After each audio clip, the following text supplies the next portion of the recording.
அனைவருக்கும் வணக்கம். இன்றைக்கான வீடியோவில் டாடா ஏஸ் பம்பை எப்படி கலட்டி மாட்டுறது அப்படிங்கிறதையும், மைலேஜ் எப்படி செட் பண்ணுறது அப்படிங்கிறத பற்றியும், பம்பு அட்வான்ஸ் பண்ணுறது ரிட்டர்ன் பண்ணுறது அப்படின்னா என்ன அப்படிங்கிறத பற்றி தான் பார்க்க போகிறோம். அதுக்கு முன்னாடி நம்ம தமிழ் மெக்கானிக் சேனலை சப்ஸ்கிரைப் பண்ணாதவங்க சப்ஸ்கிரைப் பண்ணி உங்களோட ஆதரவுகள் கொடுங்க. இந்த வீடியோவை பார்த்ததுக்கப்புறமா பிடிச்சிருந்தா லைக் கமெண்ட் ஷேர் பண்ண மறந்துடாதீங்க. இந்த வண்டியை பார்த்தீங்கன்னா மைலேஜ் ரொம்ப கம்மியாக தான் கொடுத்துச்சு. எவ்வளோன்னு பார்த்தீங்கன்னா 1 லிட்டர் டீசலுக்கு 10 கிலோமீட்டர் தான் கொடுத்துச்சு. அதனால் பம்பு நாசியில் கலட்டி வேலைக்கு கொடுக்க போகிறோம்.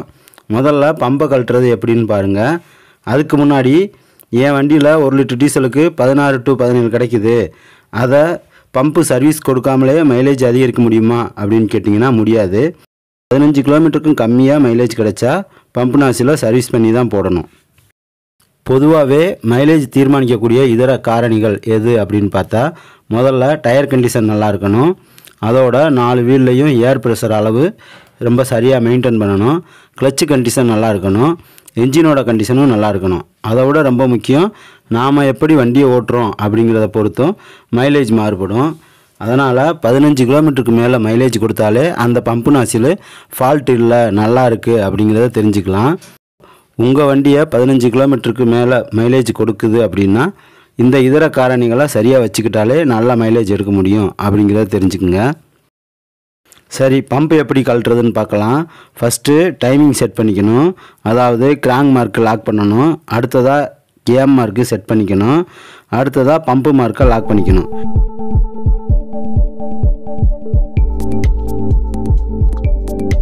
இப்போ ஃபஸ்ட்டு இந்த பம்பு கியர் நட்டை 19 சைஸ் நட்டை லூஸ் பண்ணிக்கணும்.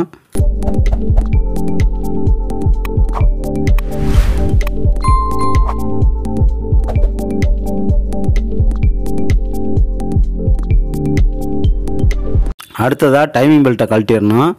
அடுத்து பம்பு கியர் வெளியே எடுக்கிறதுக்கு இந்த மாதிரி புல்லர் யூஸ் பண்ணி தான் கழட்டணும்.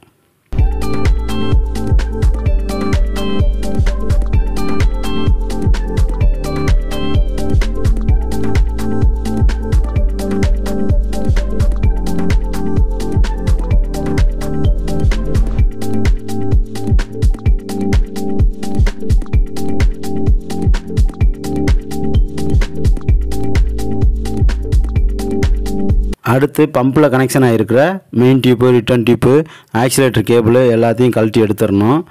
பம்பு கழட்டுறதுக்கு இந்த 3 12 சைஸ் நட்டும் பின்னாடி இருக்கிற 12 சைஸ் போல்ட்டையும் லூஸ் பண்ணி கழட்டி எடுத்தால் தான் பம்பை கழட்ட முடியும்.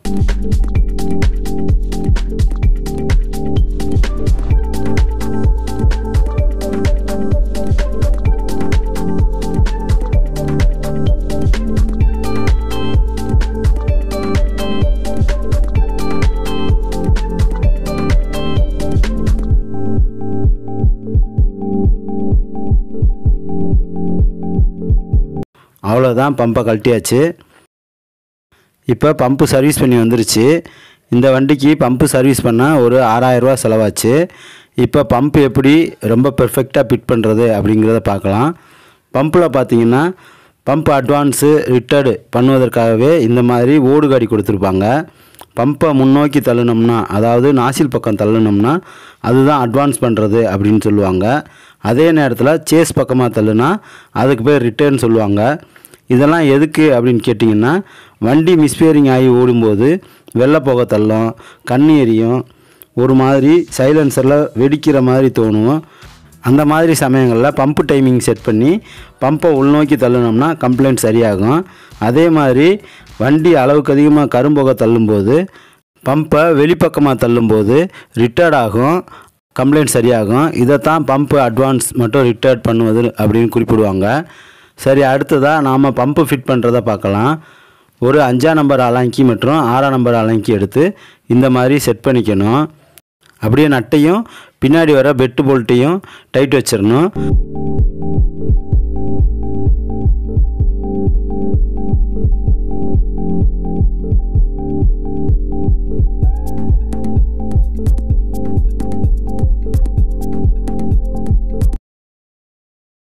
இதில் பார்த்தீங்கன்னா 5ஆம் நம்பர் அலாங்கி கீழையும் 6ஆம் நம்பர் அலாங்கி மேலேயும் ஃபிட் பண்ணணும். நம்ம சுத்து போல்ட் எல்லாமே டைட் வச்ச பிறகு 5ஆம் நம்பர் அலங்கி போகிற இடத்துல 6ஆம் நம்பர் அலங்கி உள்ளே போகக்கூடாது. அடுத்து இந்த மாதிரி பம்பு கியரை டைட் வச்சிடணும். அதுக்கப்புறமா டைமிங் பெல்ட்டை ஃபிட் பண்ணணும். அதுக்கு முன்னாடி பம்பு மார்க் செட் பண்ணும்போது இந்த மாதிரி கியர் சேக்காகாமல் செட் பண்ணணும். இதுதான் இதில் ரொம்ப ரொம்ப முக்கியமான விஷயம். பம்பு கியர் எப்போவுமே இந்த மாதிரி ரொம்ப ஃபிட்டாக இருக்கணும். அப்போ தான் நாம் செட் பண்ண அளவு மாறாது. இதை லூஸாக வச்சு நாம் பெல்ட்டை டைட் பண்ணோம்னா பம்ப் ரிட்டர் ஆகிரும். அப்புறம் நாம் வண்டியை ஸ்டார்ட் பண்ணோன்னா லேட் ஸ்டார்டிங்கு, மிஸ்பேரிங்கு, வெள்ளைப்புகை தள்ளுறது அப்படின்னு பிரச்சனை பண்ணோம். அதனால் இந்த பம்பு கியர் மார்க் செட் பண்ணும்போது ரொம்ப ஃபிட்டாக இருக்கணும் அப்படிங்கிறத தெரிஞ்சுக்குங்க. நான் பம்பு மார்க்குக்கு எதை யூஸ் பண்ணுறேன் அப்படின்னு பார்த்தீங்கன்னா வால்டோரில் வர்ற பைப்பை தான் லேசாக சாணம் பிடிச்சி யூஸ் பண்ணுறேன். இது மட்டும்தான் ரொம்ப பெர்ஃபெக்டாக இருக்க மாதிரி எனக்கு தோணுது. அடுத்ததாக டைமிங் பெல்ட்டை மாட்டிடலாம். இதில் பார்த்தீங்கன்னா நான் வால்டோர் கழட்டாமலே கேம் கியரை மார்க் பண்ணி கழட்டியிருக்கேன். இதனால் வேலையும் சுலபமாக முடிஞ்சிருச்சு. இதை பற்றி தனியாகவே ஒரு வீடியோ போட்டிருக்கேன். அந்த வீடியோவை பார்த்து வால்டோர் கழட்டாமல் எப்படி டைமிங் பெல்ட் மாட்டுறது அப்படிங்கிறதையும் தெரிஞ்சுக்குங்க.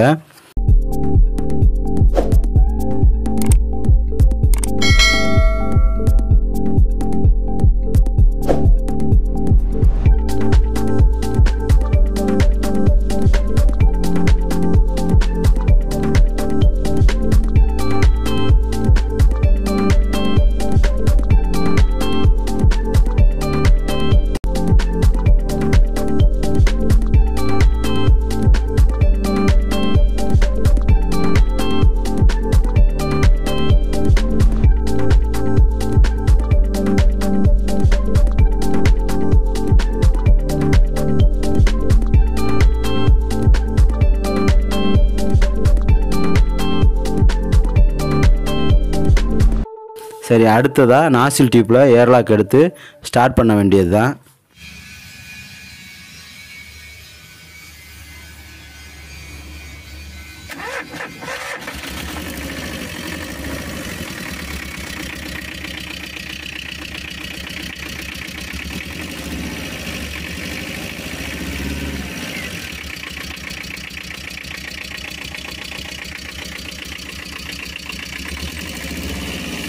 அவ்வளோதான், வேலை முடிஞ்சிச்சு. இன்ஜினோட சவுண்டும் நல்லாயிருக்கு. இந்த வீடியோ உங்களுக்கு பிடிச்சிருந்துச்சுன்னா நம்ம தமிழ் மெக்கானிக் சேனலை சப்ஸ்கிரைப் பண்ணுங்கள். நன்றி, வணக்கம்.